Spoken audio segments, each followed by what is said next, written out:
أيوة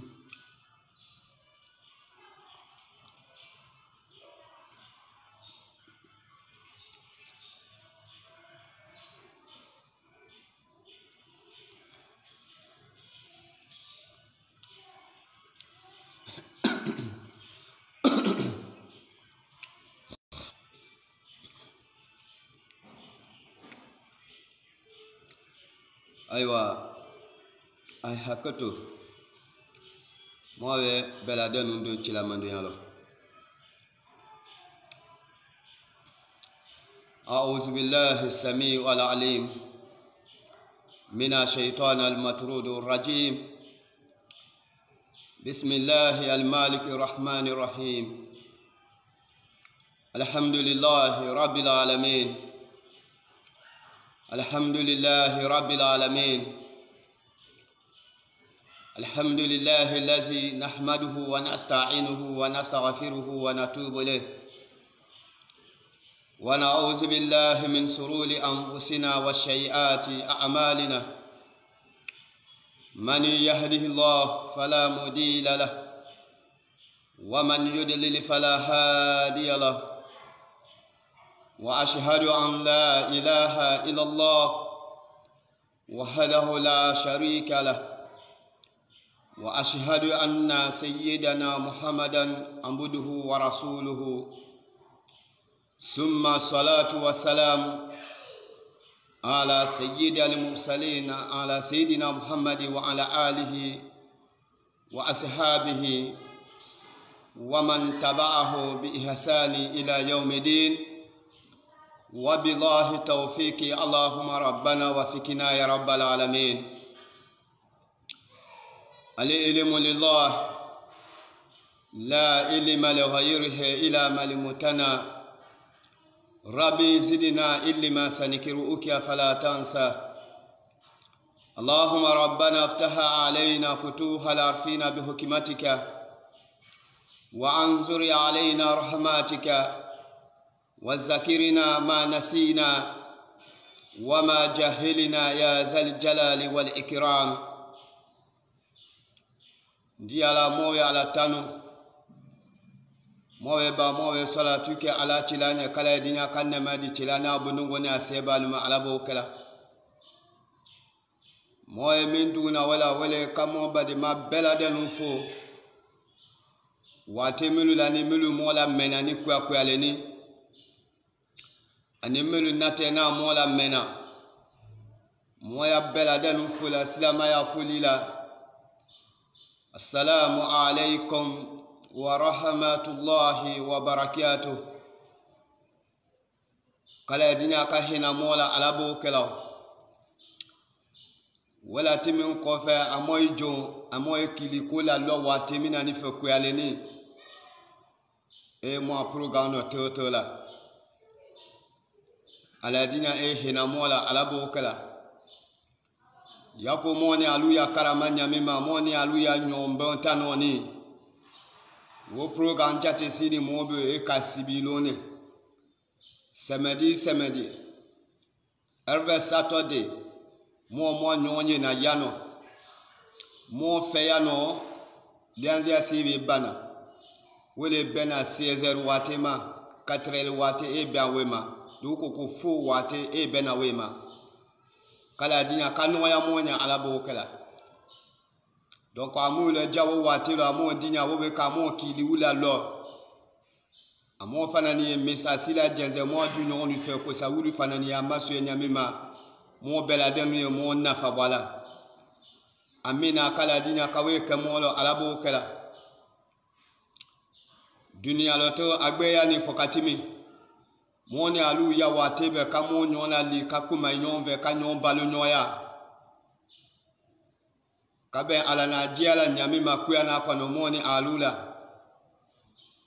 ako fazakiri faina zikira tanvaho almu'minuna fazakiri ahvamadu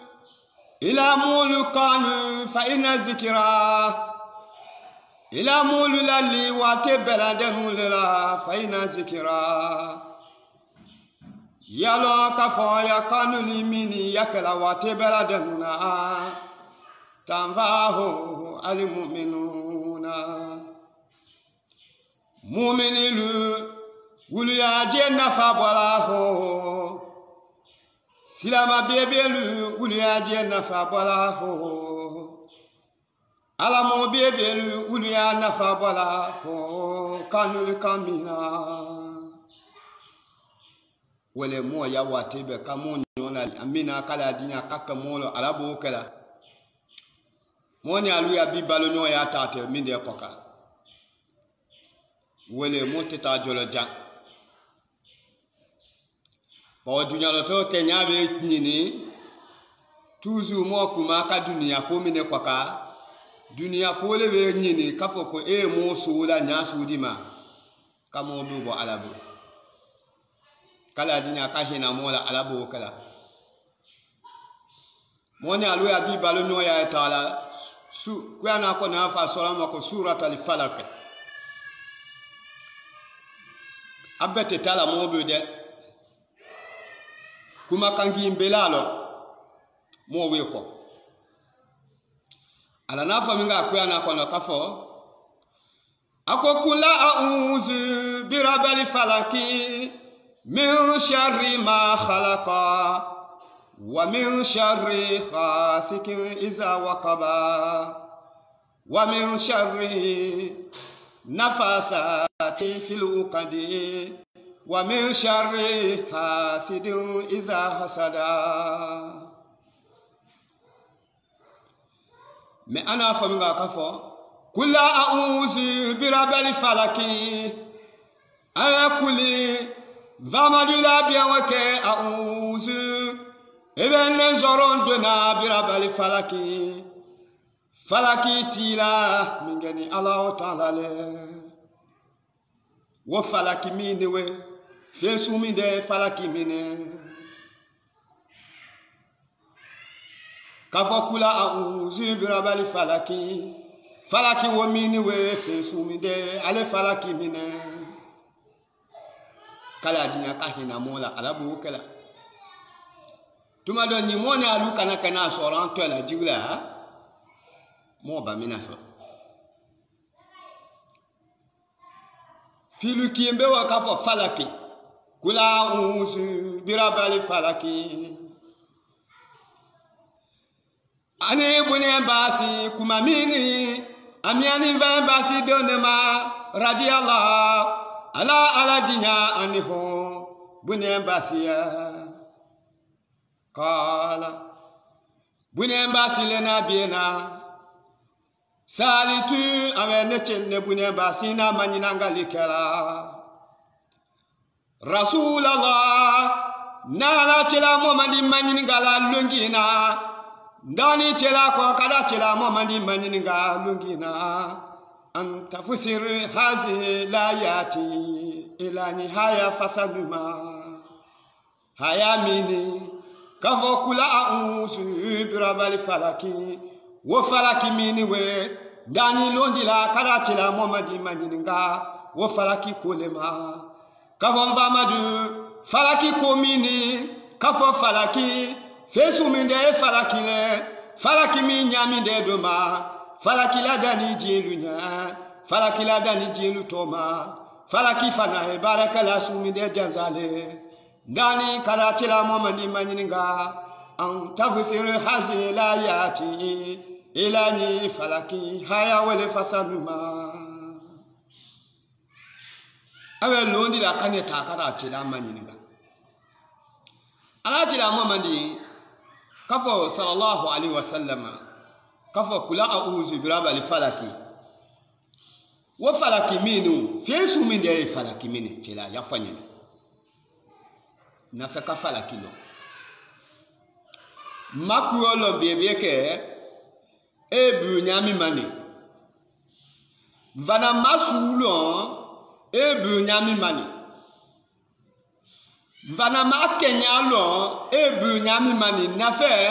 ya alo chinya ka wala wala wulu ka nanya ye nalo ka fo filmi falaki le nalo ala ko filmi ma ka fo birabali falaki ala mo makoto ebe ala kama kwa na kona kafo wama ya'lamu junuda rabbika illa huwa ala wama ya'lamu momo malonike junuda rabbika momo fanatenana salonike la junuda rabbika vamaduti ya keleke de olu konde dana ila Allah mafa'ala kieke dumi alado bare dumi alado wallahi ko mu moti sadan lo na mafali ala ale mina dana ale kadano kala dinya ka hina mola alabo kala wala kama o kwa na fono kafo kutila lisanu ma akfarahu min ay shay'in khalaqahu min nutfatin khalaqahu faqadarahu summa sabila yasarahu summa amatahu fakibarahu summa iza sha'a ansharahu kala lama yakidi ma amarahu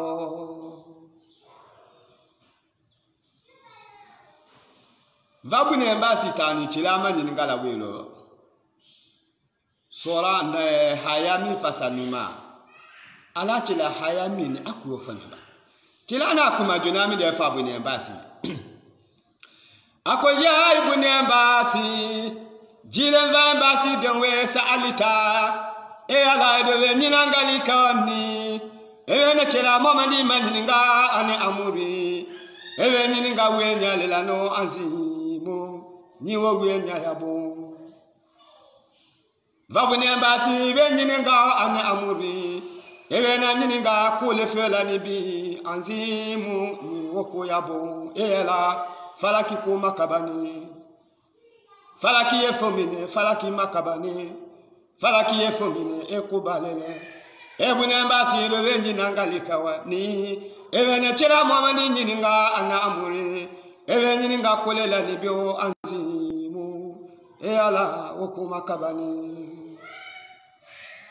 ako bune mbasi ha edo wenyi ninga kubala kafo falak enani woke so mindi amani abe be nyini nga kubala ha kala dinya ka hina mola alabo kala ana we bi ala bunye mbasi ya nyini nga linye fo jani na nyini nga li gama moni alu ya lo ka fo kubale foteni ja ile ka si dilo ili je kwanda position dilo alete wele ja ile ka buidi ma ije kwanda nyadi ma alete wele we ko so ala nafa ku ana kono subhanahu wa ta'ala aya wala tuzaku anfusakum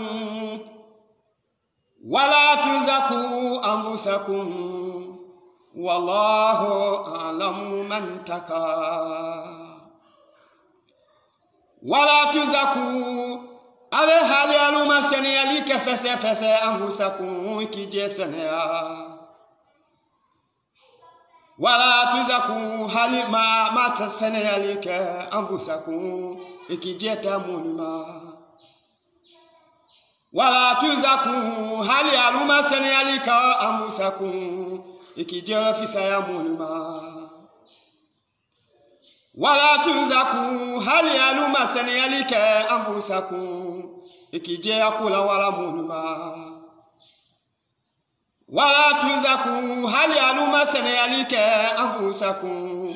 ikijie makaba amuluma wala kuyalo kafa masamido ala alamu wallahi ala lelo nilale minge man ala le koninga mulo taka mirekela la ensenye jondire ikakaba ijema ikakaba ya batuma ikakaba ya bare fu ilema kafo ko weke ile ya nule mine nule mo biebele abi ka woke kala dinya ka hina mola alabo wokela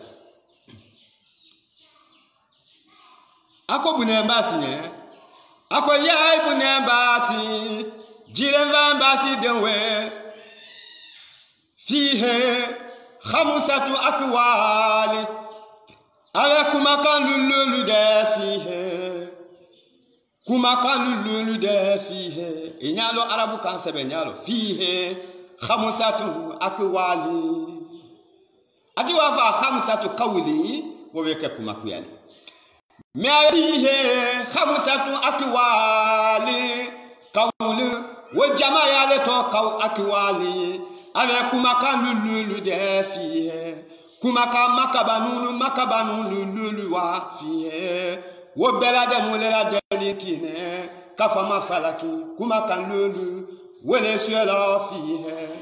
kabanango lulu wele suela fihe kanunu ko lulu wele suela fihe daraja ko lulu wele suela kwani fihe e ala mula hena kululu fana fihe wele falaki komino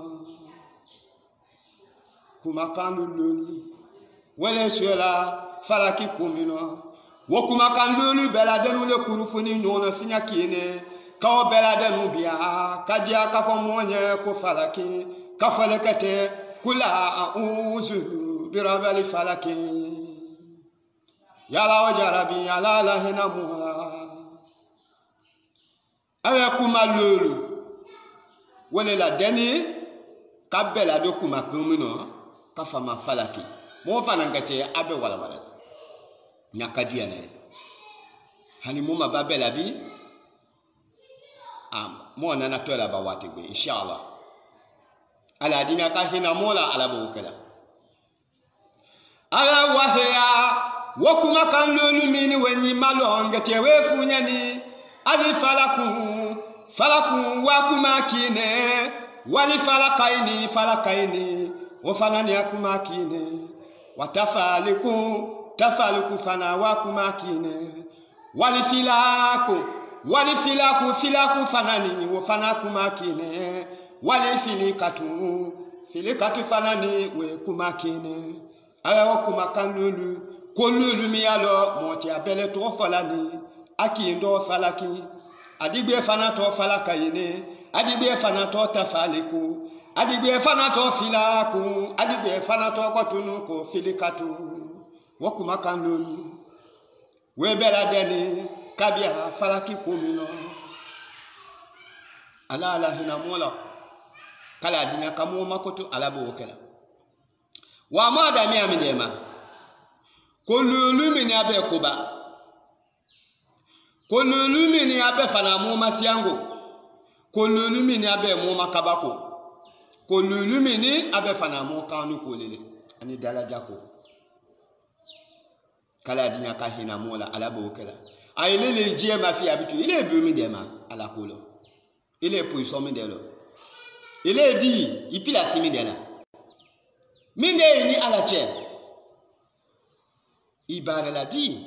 ala kolo ibara di dunia kono ibara di imonyo weche ya business wu yala tamadi ya da madenya wu yala tamadi lahidi wa kunya sini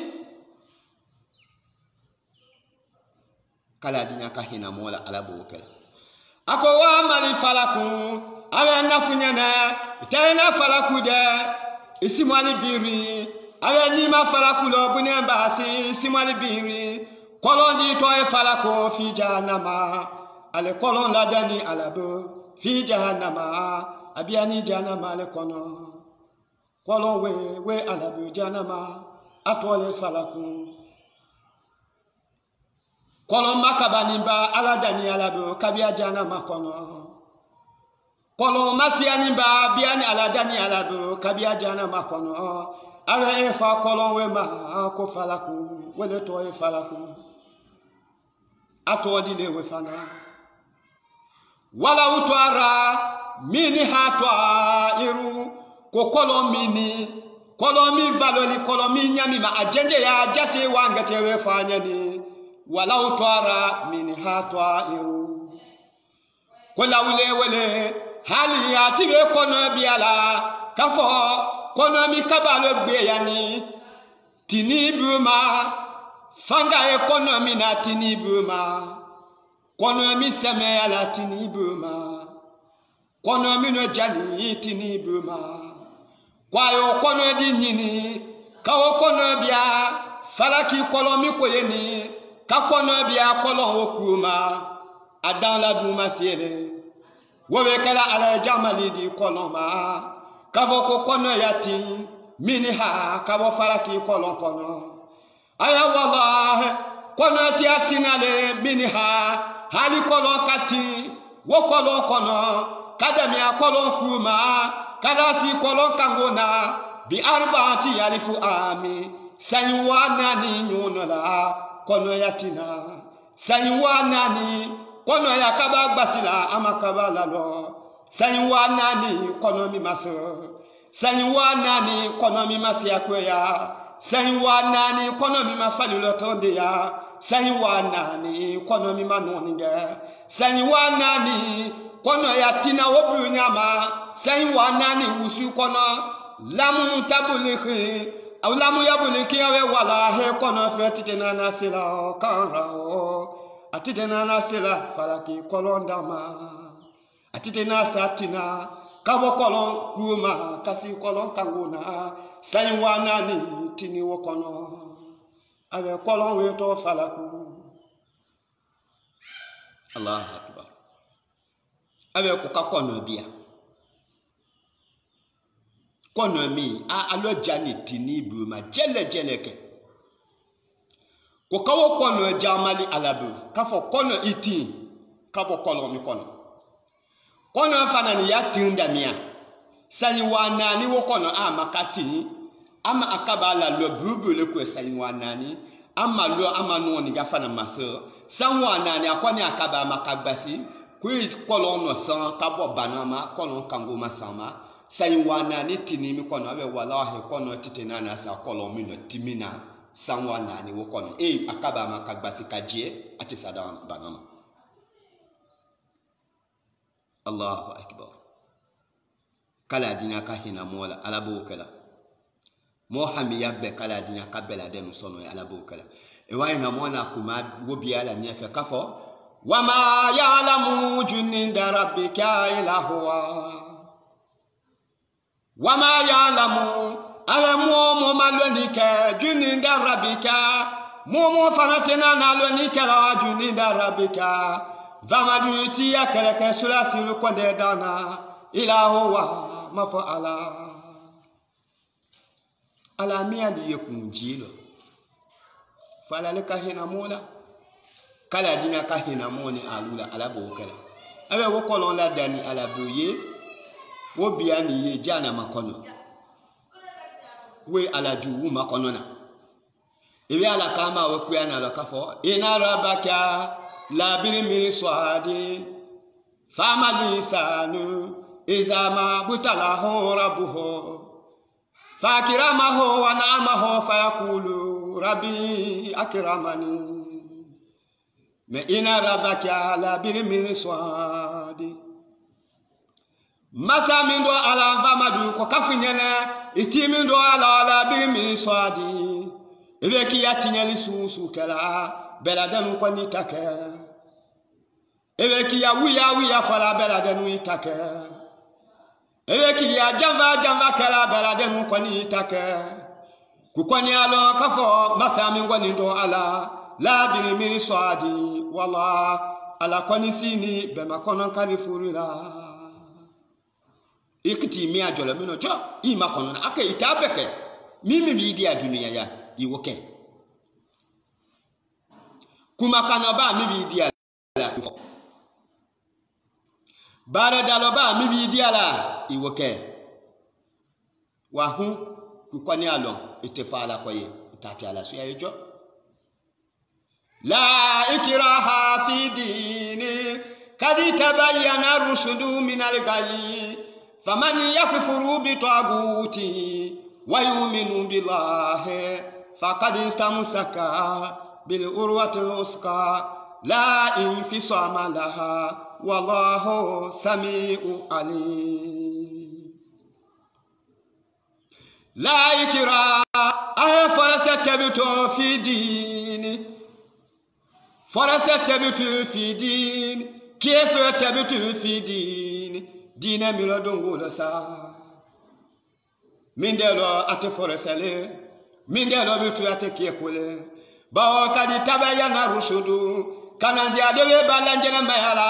hakima beladenu nya minalegaji kabo filinyana tunyesi ave balanjena mayala hakima beladenu nya minalegaji kabo filinyana yala batu nyamima wala batu nyamini we ala lwani lalu do wa nyafo minalegaji lwani lalu we sundo nyalu nyafo minalegaji lwani lalu we sike nyalu nyafo minalegaji iya bien tu nyamima wala ma iya jwa ya ke nyamima yala batu ke nyamima yala dine la tama nyamima isawola yala tama idiana na ba wala ma yala tama la tasia kokaba elwani lalu do awa beladenu fatanvasio minalegaji kabo filinyana abebe fo nu do unoko ulelo ni buto ko kwa kanena tuti fo mo da tola kala dinya kahina mola alabo kala butu mibi diala kana ziala jele manu kwa inye butu tunyesi ya dianu kula butu nyamingi dia waite fala ko yeda masa mi alala sabieni masa sabienu ni alale masa hinandele fanani alale waite fala ko yeda adianu kula akewe ma wae fala sete butu famani mo le ko ni yakifuni ni momi di ko ni gilaja eleka kafia bitwaguti ni moyi wa ko na bitwaguti ni la diana ngulula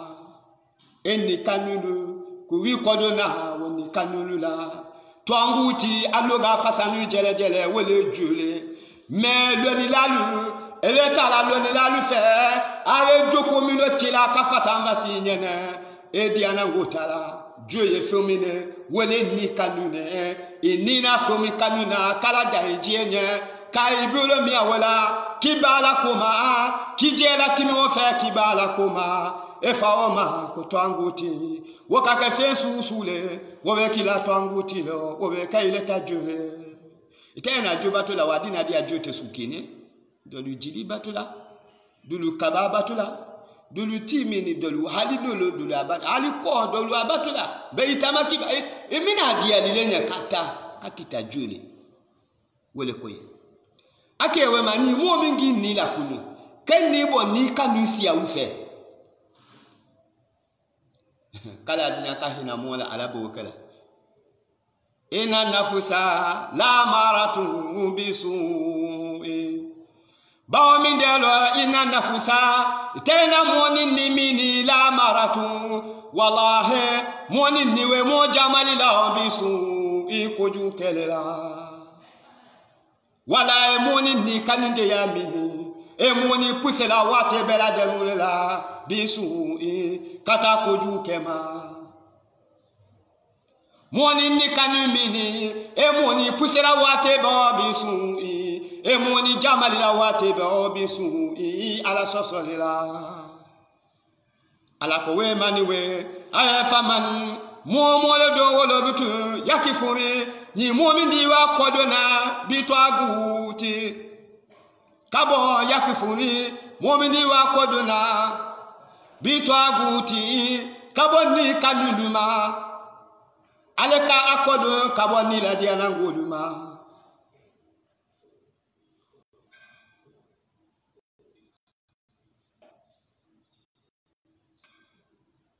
wa yu'minu afana madaw mafanani yu'minu akalimani yaka billahi ala ta'ala fakadista musaka ala wallahi watimu kwani awabul minale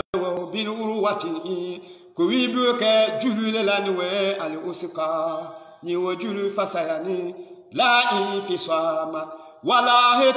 totela toko tela hala julu mwangu tulada ala ni kiloja kasi ni kelela ni kiloja kasi ni kuna sila ni kilo ja kasi ni gbana kabo ni kanuluma kalimani alama kadinya alama ku kwani alo ku bibu ka juile la jumi fasayani dunia ni kiyama wallahi jumi tetola e made malu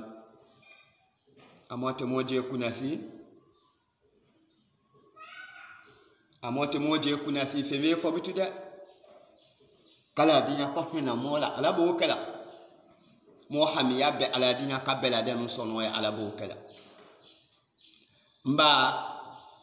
ala chela ko we mani abe kolomi ni e jana makono kolomi ya jenje ya damajira jate moti we fa koku ya ye kolon ya kulo kocho woni do wote kino wo makaba ni wole ko ala mo makoto ala walaiha sakhiratu ala faraba bele di fanani alaiha faraba bele di la dani ala bo alaiha bimana fiha wal kolokono yuqalu laha al-iqab afa jangata tole kila laha wa fala wonya kwatole al-iqaba dani fom beni atatomi alado dani fen susu abeni atole kabamini falamini mokiama abe falawo fana la dani alado kabia jana makono ko tomi sela falawo la alana tomi la falawo la ni abe amalo ni towe ma wele al-iqaba wele jangata le akwele we me akano kafo jangata muna ofa ko halimote sulake dialo ko bekalo kafo nyala je barele wele badi halile makaba miyima meni ko ni ngatome yalo mtu kafo ko here kote kaba ya kote ibi ala kama kwana kona kafo ya ayuha lazina amanu ku amusakum wa alikum nara wa kudha nasu wal jaratun alaiha malaikatun gulazun shidadun la ya'suna allaha ma amarahu wa yaf'aluna ma yumaruna akoya ayuha animalamu aluwe alazina gayalu mulema amanu alumuna limani yakara ku alumuna faniwe la ilaha illallah wa anna muhammadar rasulullah ku waijo ai ajetana rakabojana malodumada ku kwaetani ke ambusakum kwae aje kumasi ai aje kunasi nara ani nari kabojana malodumada jana mama kabani kala dinya kahina mola alabo kala akobe fala bila dani alabo fana kabia kolomino fala we to mi yala alana to mina dana kabia fala mina ha wele kwato wale jangata al-iqaba jangata ala dinya hina mola alabo kala awe aha minde ko e fala mi yakulo akoye tastanzu minha jahannamu ala jahannama wallahi jahannama mini fanani jahannama ya solondo na bila ala ta'ala kabakoleni depi jahannama dani kabo jahannama danuma hali katalo kasibilomina depi falami fana dani alabo kabia kolomi ngona kabo woloma katalo kasibilomina ko katawama hali fo modi ngami diani tastanzu minha jahannamu jahannama fana wa solondo na bila ala ta'ala minha kabo falami fana tanyala yeni gbalolema kama ikonyale ma yastanzu banu adama yako adama dolu aya solondo na nyamima bilahi ala ta'ala min jahannama kabo jahannama gbalo falama jahannama fana wa solondo na alala kabo falami gbalolema yako nuni alu yemu solondo na alala nyamima fana kabo jahannama gbalo fanama e ala o ko ni kaba ko dire sa de janama de piala dani ala do kabia madema kadamia oluma halifu kasi bilumina ko janama o fanani ya solo nduna alala ko ala ya jun ala ya sutia ale sutia ani kabawo kinyonye ala ya sutia kabawo gbaluma kabawo fanata gbalo yabo ale tale ale siana ale na gbalo ale siana falawo fana gbalo nya gbalo sianu gbalo nya adamado ile mideni tolala kutila lisanu ma akifaraho kutila lisanu ala nefe kono fini adama dena moni be danto le sama akifaraho mindena moni tola ala valoli be masiani ko be wo be jele moni na kanulu ko be jele moni na kuyana miji ni kani chela momadima kana kadi ele chela momadima donduma kuyana mini haya wa woro haya cheme woro sola cheme ani sola ta ani nani wele kuyana mine memi bela denu yekia na adama doneya mimbela denu yelo bola adama doneya masiani ko susu kuyana kono abe nyafala adama doneya kanulu ko susu kuyana kono abe nyafala adama doneya kabakala hadisi lukoka kabakala lonilalu ya hekima kitabu la bonu lukoka wobe nyafala adama domenenya minde ko sona ko kasilale me mimbe nyafonu ko mimbe le dianu ko kuyana mimbe nyafonu ko hadisi mimbe la danu nyafonu ko adama denya wobe ko adama de ngbaloni alala wobe ko adama de toni alalo wobe ko adama de fo tefenina alalo wobe ko adama de fo tesiana alanya wobe ko adama de fo te jirana la wotala ya ko minde kani kutila lisanu ma akifarao ala minde monito alalo dunya sumima minde vito ala minde be adama de ko ni gbalo ala fi ola fo ko ba yadi bana he ni alacha amba komi yeweleni falaki yakula adileni awe jana maya solo ndona alala ko ala ya jon akaleni kabawo nya kakini de alesiana falawo gbalolenya jana mani agbalu adamade Allah akbar ne fe malo mi de na adamade ne malo fe mi de na adamade jusu la gbe yala alama kala dinya ka hina mola alabo kala hakiti hakibebe kala dinya ka wedi moma alabo kala anda mo kumale wate ye baneka mo kuma min ko mo alato kala dinya ka hina mola alabo kala kuma min bela danu fa bunye basine amajiri atu maloni akunya ye haki fanani la kani tela maka adjate wani mona fango kuma lolu kuma kine wetawe fo bene mo we mawo kala dinya ka hina mola alabo kala mo hamiya be kala dinya ka bela denu sono ya alabo kala akami de foko akoya ibune basi jilen van basi dewe lawjitama ahalu samawati ala lawle wele hali sandongo bela denu tiwila dena alaiha ila ni falamima walil ardi ani fanani hali du dongo be fanati wila dana alaiha ila ni falamima sana lo kebe samara wunya na lo kebe kala du fara wunya na lo kebe ka o bela denu fara inongo ka be madu fala kumina ka foko ay falamita ka bolla dialo kama diema ka bi alla diagbelo sandongo be du dongo be abela denu ye nakine kanade kaba mima kakaba tundu lamu yakidiru wallahi ko atide nana manoni kala au nina fo yuhariku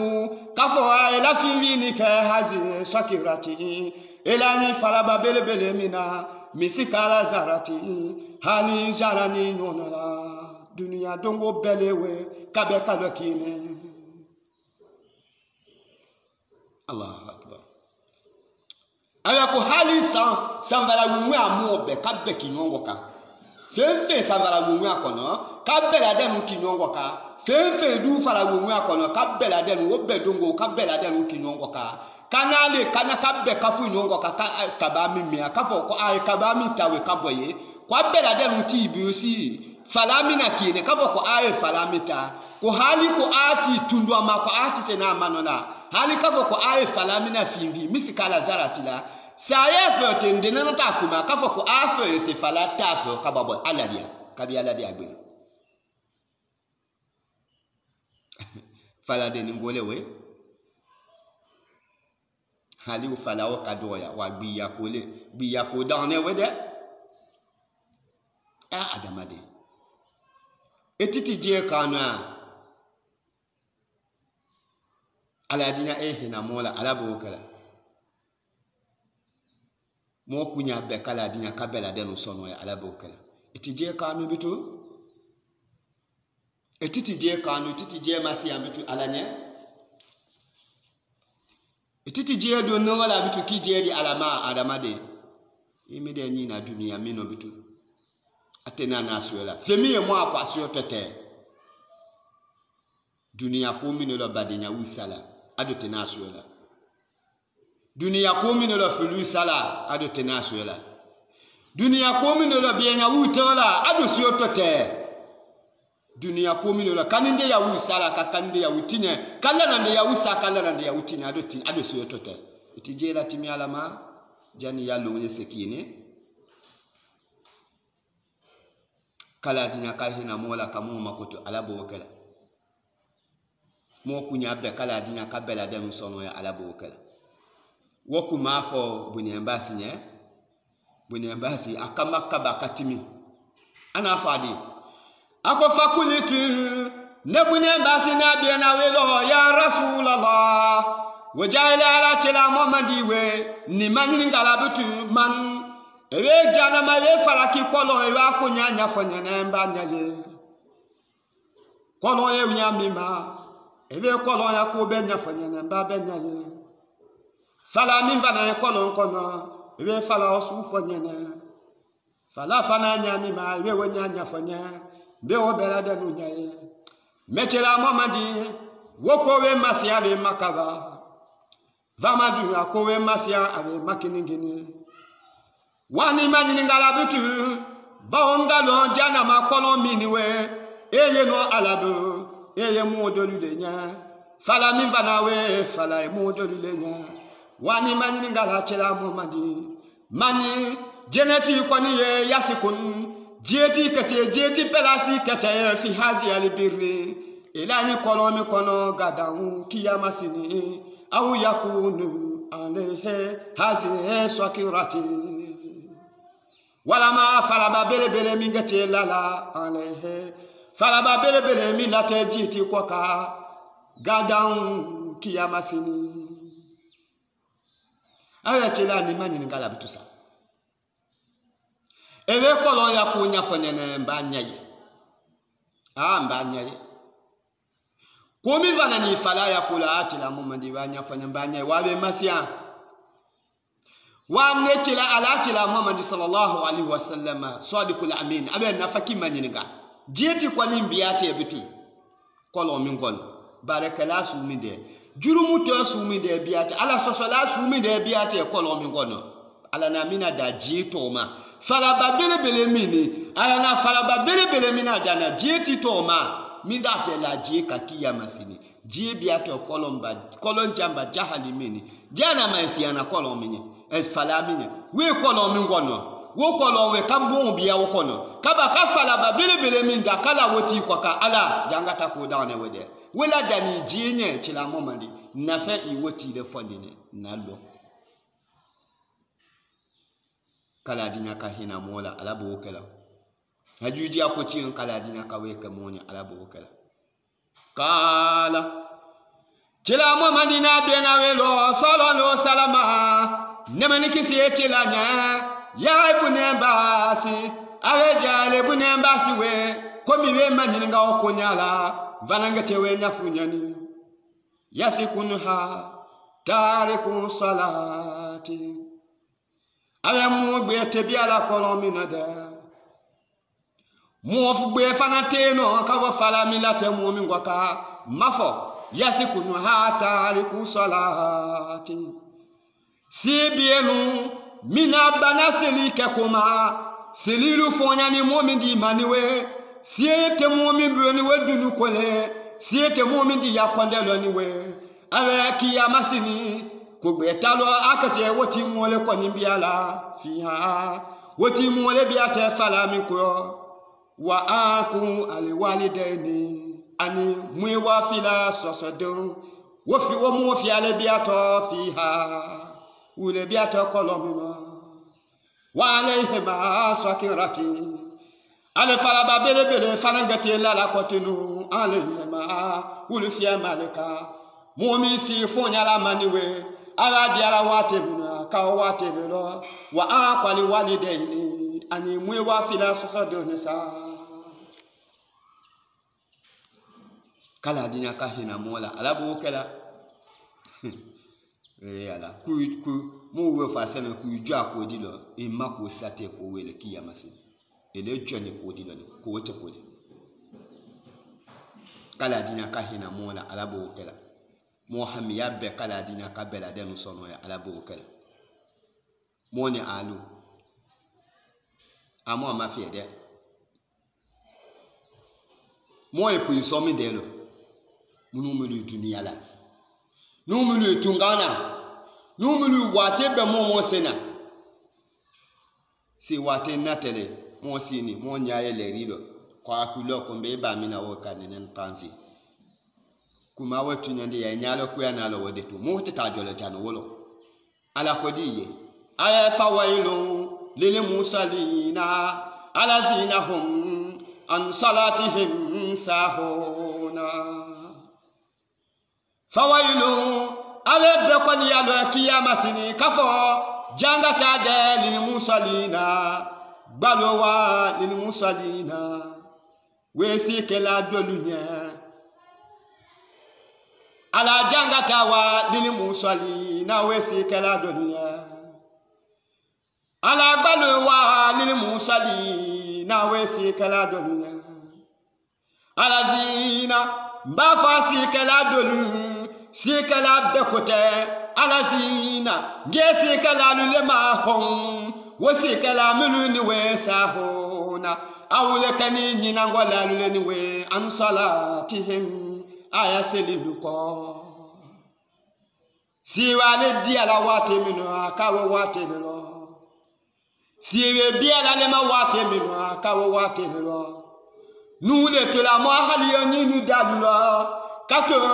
mo adunya lo to wu enyalu nyanyi ni dalulo fosi wate betimi mo kwaka kasi fana laye kawo gade kali anzi alaye no kawo gade fiti we laye no kawo gade lukete suela mo bulo adunulo safo wate de lo wala ma sabo si ko le do ko kana beni no ngoka kabesi kini delu tala kundala ko mulu e bare kala wanyama mulu e seli kala wanyama ko kafunya na mvama du yafu mandolunya kavo ko balo la ni baloka lele musalina wewe seke mosulu ya bawa kana kile kono kaba kundo nsila afani nyami mado ina ka tene ibiala kama kwa na kono kafo inna salata kanati ala almu'minina kitabahu mawquta inna salata awen madu itena selide kanati awe wala selikanine ala almu'minina wala esikanine mu'mini kinye na bema kitabahu e foreselele kad akidia ba fu ya leleke amidia ba fu ya leleke e foreselele mawquta wa fana wa telefonele akaka yake ka wa telero ne ma ofade ala kanewe kwe foresele la forese kala de ya forese ni kwa ka yakka wate ku fana mbu yakka akka wate welo wele koy nuni alu mo be mi de ma kwande mi de mo ni alu go to kete dunya lo to we nya wule ma e ka mo kono ko mo na ni dunya wule to ma wa ma khalaqtu al jinna wal insa illa liya'budun wa ma khalaqtu ayana ne mala danika al jinna majina nunda kokolo wal insa ani mamoni da kokolo ila mafana jinani moni dana liya'budu ni zabulango aye batulekeni na la ta'ala jinani moni dangunewe kabia dunya lo mida haliyo nyibuma mida salama ya nyingolo de mida masaya nyingolo de mida dunia lundi ala fo nyingolo mafana jinani moni dana liyabudu lizabulango aye batule koni nala wotala fama bada zalika fe wobera danu timiko wo fo mi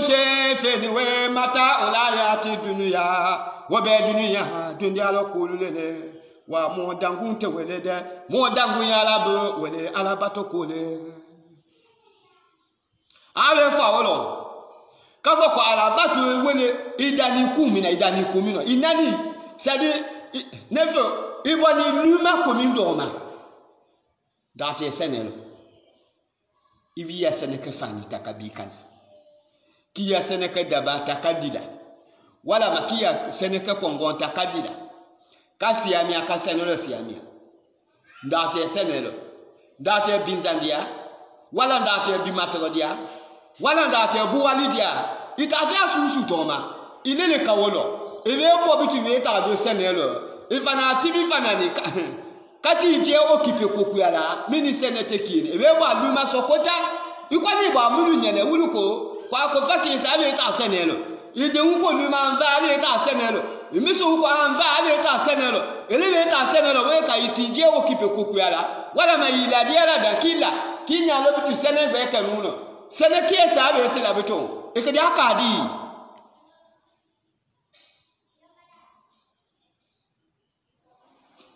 alamu makoto kala dinya ka hina mola alabu wokala amote nyanyi ni moje maba amote nyanyi ni moje ma amo moje kono be amote nyanyi ni moje ma amo moje kunasia ele jo akodi lo isili juye ba ku we lo ni we isili juye ba we lo kala dinya ka hina moni alula alabu wokala ala ko we makuya na kono akoy ya ayuha allazina amanu la tulhaku amwalukum wala auladukum an zikrillah wa man yaf'al zalika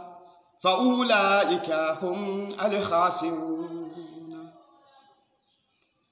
ya ayuha animalemu aluwe allazina ngayalu mulule ma amanu alumuna limani yakala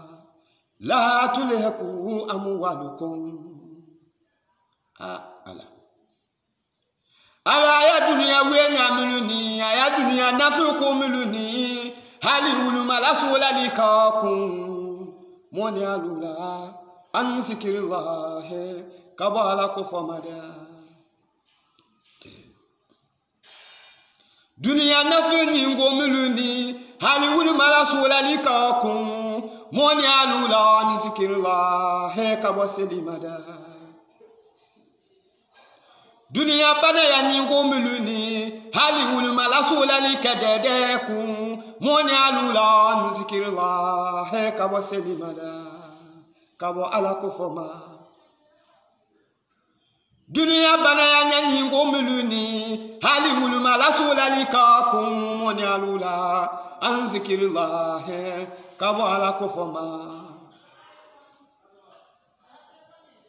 dunia masaya ningo miluni hali uluma la sula likakum moni alula de an zikrillah kabo ala kufama kumamini ate bwira siki ngwa dingia media de atafusiru jere mi jamu atebuira siki ngo jolo mi no ano ni wena ili je ma fe ibada da mi no wo bara da tono mi ka kasio wo tono so nata wo bi le la wi le joso la wi la ki katalo ha ki bi obo alabo ku wali baso ya lo akasio nyanyama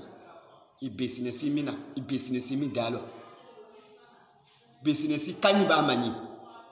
ne business su mina kanyi ba manyi wote mafia na de ko wadi su ya lo aslamalu amade malu fie mi vana ni business mi vana ni na tamatu anyway business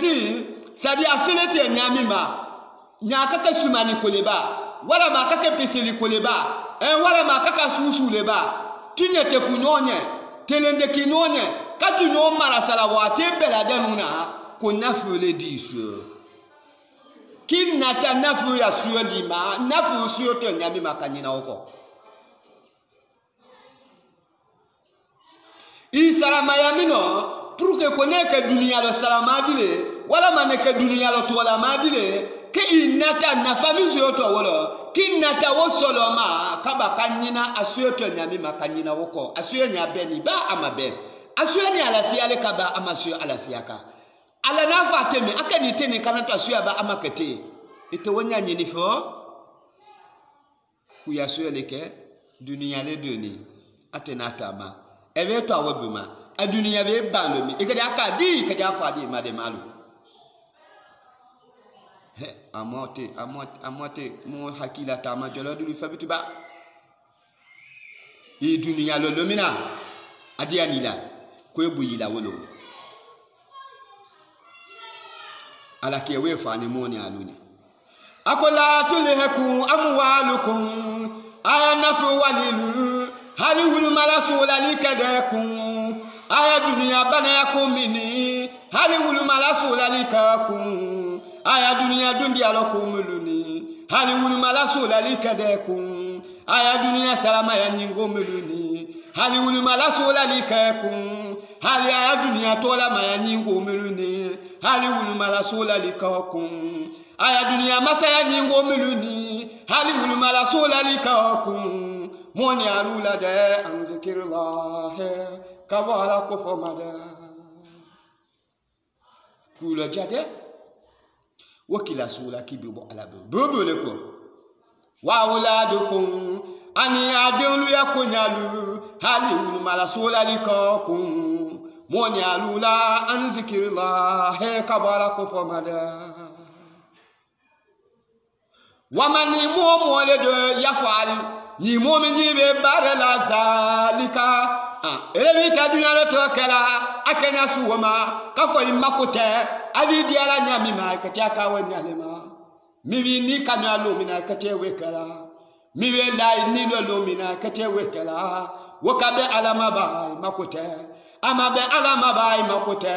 ko ni momi ni ko ni be adunya lo to bare kala akenya suma fa ulaika vamadu nafunyana ko momuluni wa hon wo momulu gugu yani wo kwani al khasiruna wulu kwani bonani ne aya dunia lo afana bonani aya kiyama lo ebe bono sofia bero ebe bono dunia lo ifana ni ebe bono kiyama lo nuni alu le do ko kado gusubo kado ko masama woni do tele ni de do nyabutu gete tinya fodonya no marasa agba ni du kono amo amafede wo bela de nu lo kakke mo bi lo dunia gbe ya adile bo alaba adile la ka amo amafede tutu ikono ko kukete sanine di alama wode ka kwa afin sula wana kadi matena wo ka wo masate de amo mafia amo di eli ala mafia bi dunia lo mo nyamema wo marasa li tuyo mbela dani mo bi puruke ko ka dunia na fale so wala so ko be jate sini mo bi puruke ko ka dunia na fale maso wo ko nya be jate sini mo ne aludo ni zabula ko mo dunia na fale maso wo be ni ake foite bola dunia gbe ya ni dunia toro ya la fadile nda akoka mote hakisyo kofia imingo itewosyo et de kakankaminge et fanatoke na famille wala et fanalfanune wala mo wo gele mabi amoni alu amo mo ko side kata alama mo ham yabbe kala dinya kabela den sonno ya alabo kala e be to awo be ma be sala ele na gbani kan ko ndo ensila adolu fe ye wulbe bo amisila wodolu ye wulbe bo amisila sungalo fo sungalo adolu ye wulbe bo amisila juma wallahi artiste na do amisi ko no ko fo juma mi da ko ikami ibu mi da ni adunia mingeti i okipila kabo ala tabatuma idu nani wele koson ku wele ke yanna fakasu yo welo dunia dia ila we su awe lo kiyama fanani dia ila wo fanani su la wele lo ebi ba wo ma ado nya fa mo nya wate be su ani tele lo ni la lubo mo kamu wa makanya fa fambe do tulo ku inde butu e tati danda kami dere ala fa kiyama sini ala kwani abe ato do le to ta mabitu ba tena na fala ka fo mamemba hali ka fo tuma do ya fala ko ne mayemba wa mamemba kala dinya ka hina moni alula alabo kala mo hamiya be kala dinya ka bela de no sono ya alabo kala sungalo be sila e be sa misila madema e be sa misila kamisi fanyama fe sungalo la fayilo ba sifana loba lianzi aloba fiti safu fiela lulube abela danu dafani kata kala jimaka dubere la jimalone mesungalo be bana afe kafe yo mon fe te qualité kono si maki tele dulu sinu nyane sali asini atu maloni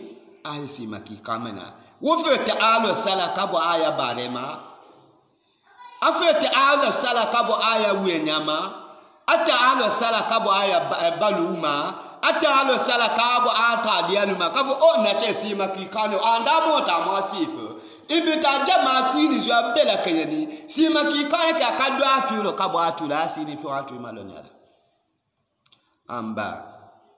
ko janza miye anya kiyama sini aleleni kala dinya kahina mola alabo kala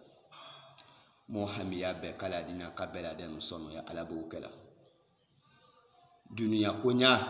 ala dina bela den sono ya alabo kala mo hamiya be kala dina kabela den sono ya alabo kala wakadi warada awe ahadisi kyanke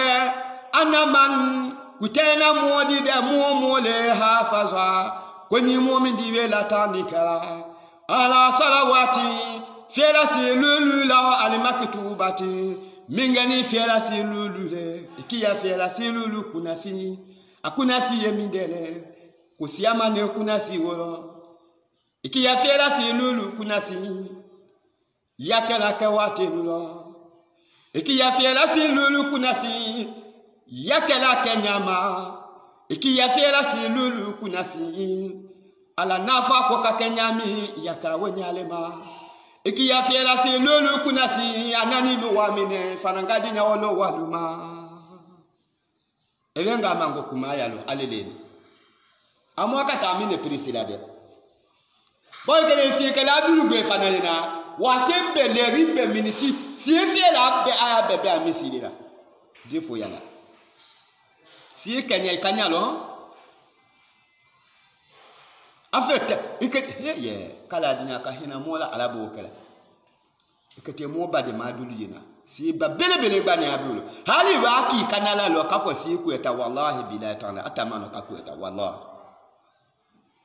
hali waki kafanya nili wa ba ifati akara atamano kakara misila to agbani ndiala ba kafo ko mbeka islam ale iko no wele mo kale ala dina hina mola alabo kala wo fananiye egede yaje na misi la jimini abusi wa anono ju kulunjite ala nafadi kuyana kono akoina salata tanha anil fahsha'i wal munkari ina salata tana silimini Tana nango selile mumbena nalfasha kabo tinyali kuluma wali munkari ani kabo siran ko kuluma selile mumbena nalfasha kabo wiya foma wali munkari ani kabo siran ko kuluma selile mumbena nalfasha kabo wiya foma anal munkari wali munkari ani kabo siran koko kingi na bema selile mo bena na lifashai kabo tineli ko kingi na bema wali munkari ani kabo fana siran koko kingi na bema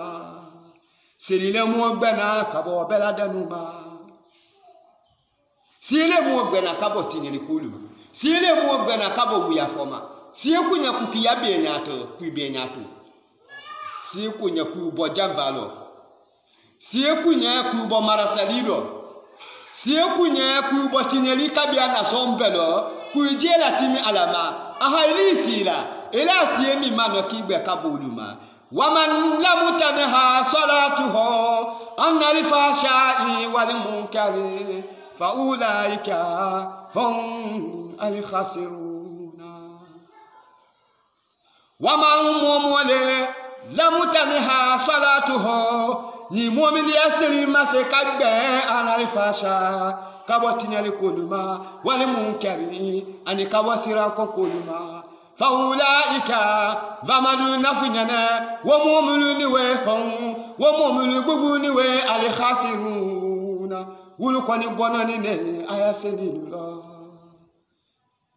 koko lo wala bela si ya la bela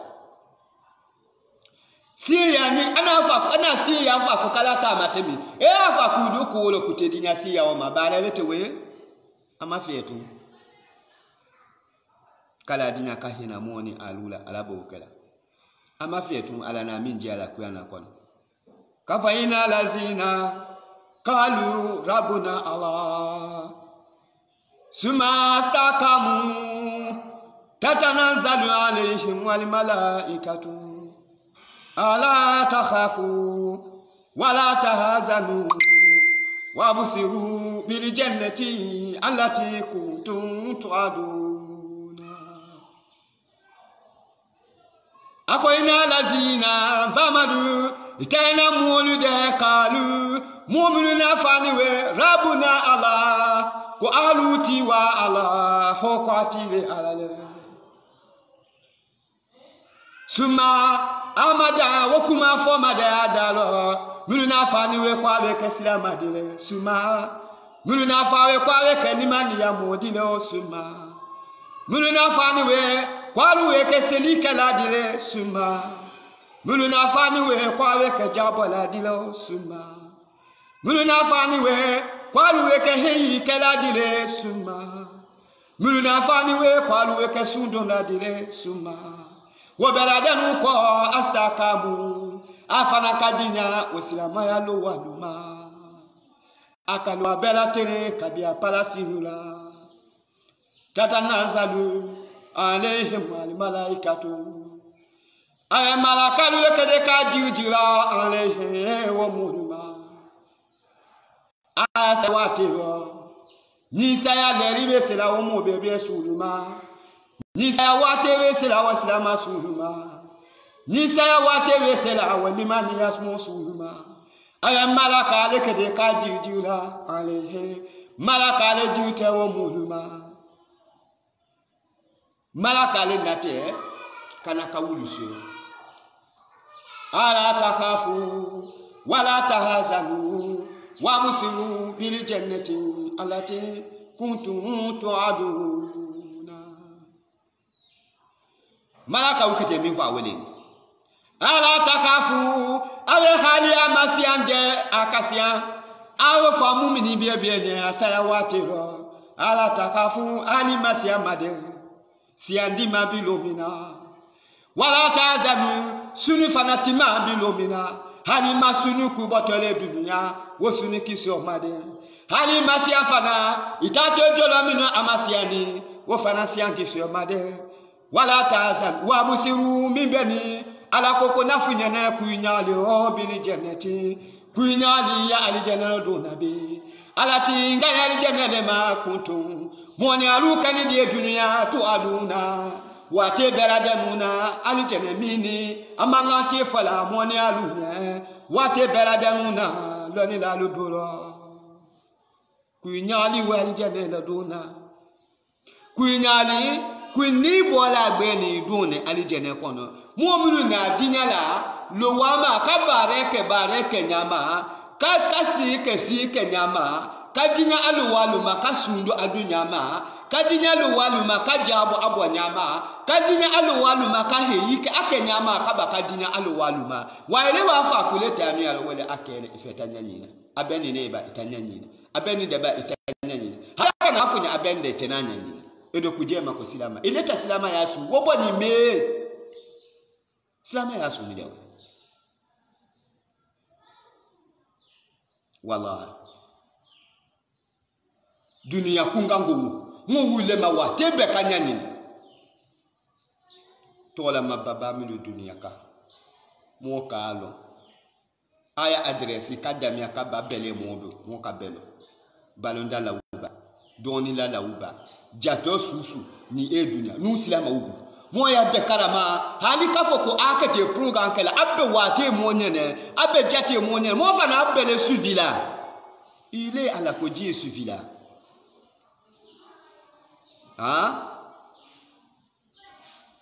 afete nyanyina lani la fakisa akete bola wate fakisa minelo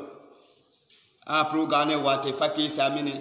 mo makotala mo tanyinina mo tibia fe mo fiote ko le jate sila ka bema bon avec ka mana ko gbele avec ka dunia kunga ko gbele balonda ko ba doni la ko ba asusu mo lati yani bena wulema hali ka ko dépenser le kati alors wallahi mo dinya ni ka wo dépenser ke ka dinya oma pour que comment be oma mo wona fa ka o se autonomie dinya ibe ala ko jima ibani dine ya dine gbanzan ima wonyalo edo kujema ko silamali eketi isi anyami imanyalo ikujema ko silamali ekede sundu anyami imanyalo ikijema ko silamali heyika tete mi imanyalo ikujema ko silamali kasuye silama yakono ibani fa silama kasuye silama yakono kabunya silama yakono hali kada se sambi saba binani binulo hankada se sanyi biworo unono la kuwo chomo basula wodula bo kala lo gbechene ka ko si kweta atesi mano ka kweta adunya lo to mu me be fe do be ba abe ba mu me lo to la ibi mala mi de ma madi malu amwate mu je korosi lo ni bi la wanga dunia fambe beni lo ni le tamalabi hali telephone mu lo mo be fonyi masa sebe ade be do agogoli kabe mi ngbasila aya sebe kadima aya jeela min tani we beblo mo tamale mo kuma mo tamale ebe mo ya agogoli kwa kama dunia kunga kuku yale makanya nyini wa ala tate ala tafanta wele adamade nu tata mo dandela di ala nyaki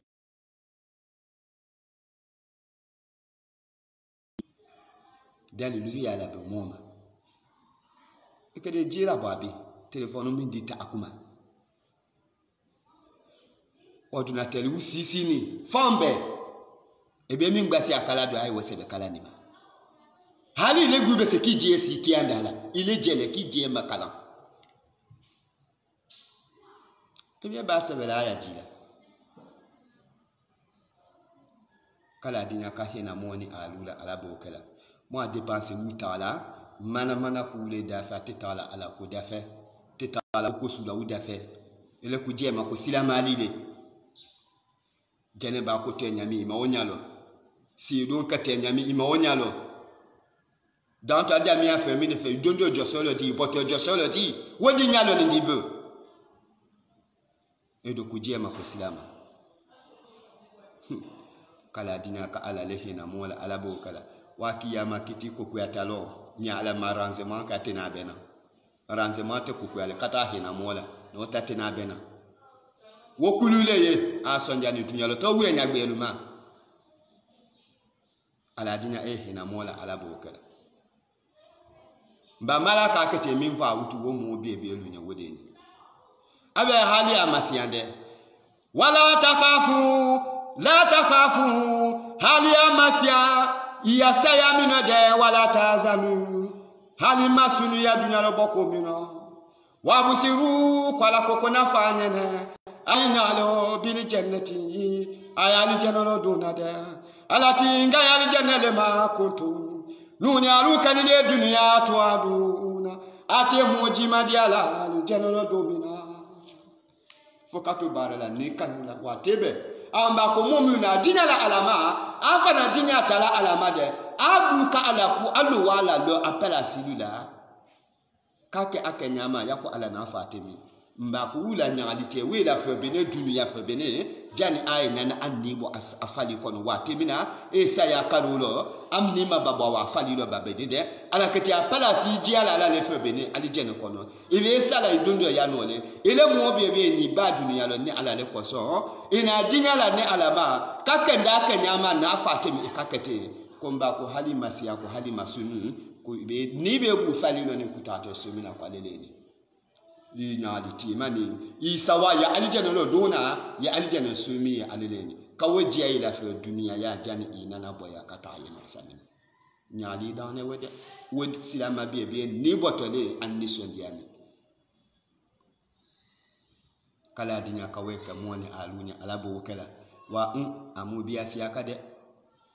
amu ibia asiaka amo ibia asiaka kala dinya ka hina mola alabo kala ba kumale mo akumake ewe makafo sieka kotala de isiaka ewe mawe mani mole hafiza ni momi dibe latani kala ala salawati mi veseli lulatana al maktubati mingani fela silulule sieko mafadinga wadi ade mo fana ni kuma mina mote sieko kumala nde kafo je mulu yasila kafo ebi bai sieko mote kumala nde isila jo wa ibani minga kala kenyama ibani minga akela kewate ibani minga ko we mana wefa wailum lil musallina allazina hum an salatihim sahuna awe balo ye mudulu ye mulu nyinani aya sedilu ko ama fata kala de anyina ni nako abale dia wate mi akati akate ni wo wate ni akefa na ba dia nyame ma akate fatia fe gbeninde si dun kenya fe la sabatini de wo gbeninde jana ba ko to nyame ma wo gbeninde iduti bi afa ifa na tanya ni masahina de kuma ke we mani ha aya famani momole silila kana obunya suma akiramahu allah wala qala bakade bunyali kalale khum wati mola tala masakorotani ni alale bi khamsi karama bi khamsati kharamati bunyalula alakade daraya lulu akate wadila wati moma yaseli latani yasi wate bunyawu ani yaslama ya la kwesinya wululo ni momi ngasi la kwesi kasi yasi latante kakuma fie kakuna si ko bunya lulu daraya lulu kwala kate wadila adama doma wo mo bebe su kwala wo daraya lulu wallahi tesaka bo dunia kata kiyama akate akinye abadi kinye dunia kaba kata adikinye kiyama wo daraya lulu kutena na fa wala habada wallahi ajuna midele yarifahu allah kwala bakade korotani kala di kwali ansi daji ma gbe yara kate we kwetala anwo kabosi wa biema ala batula bebe daji ma lo gbe ya kwala we kwetala anwo kaboti muma ya fale kafa abigbe ya nenefi e wa kafa abadan ibuta sola le eje ma fe mo je ma fe tu mo wala nyamba nyango nu fe baloko gba ne la bia economique ko gba ko teye baloko se fe be ne mo we la fe be ne kabidu nya biso ma nu baloko se le la kala dinya ka mo da ji malu no ya alabu kala amote mo je ko ne bo dunia amo mo foti kumulo bituba ka fa me de mi gela amba akun ki ne ki fami ele bani ala lo ko ala dilema ele bani akakuma alanya ko den ko ala kilini wo sete kadi kala dinya ka hina mola ala bo kala afia na we mindele wanza bali kaburi ani fanani ko ala kete korotani kala wanza bali kaburi agale kabi janga tala wilale aniho kabo wati muma kiyama sin ele sende kabi janga tani kabi siango kwene nulo saya besi mako kiyama sini kabi toro ya kabi janga ta ko ala ele suti ale kabo kala dinya kamo suti akabo kabi janga ta ma ala bo kala wayati kwala fanani ketele dili kala he wati mo fanani ma kiyama sini kitabaho ake wali kitabula bi yaminihi akwanya kinina akowe maopiana ka wa maman utiya kitabahu bi yaminihi fasawfa yuhasabu hisabahu yasira wa yanqalibu ila alihi masrura wa maman amamole utiya ni ale muomo sala kiyama sini kitabaho akewali kitabula biyaminihi akwanya kinina fasawfa kwa kamenyanya mawoti kwa niasi witu ye makono nike yuhasabu kwa kate omo kwa ndebola kiyama sini hesabahu kwa ndebole la yasirahu niwo kwa ndebo chinyani niwo kwa ndebo sono yani kiyama sini wallahi kwa lakati kwa ndebo sono yani wala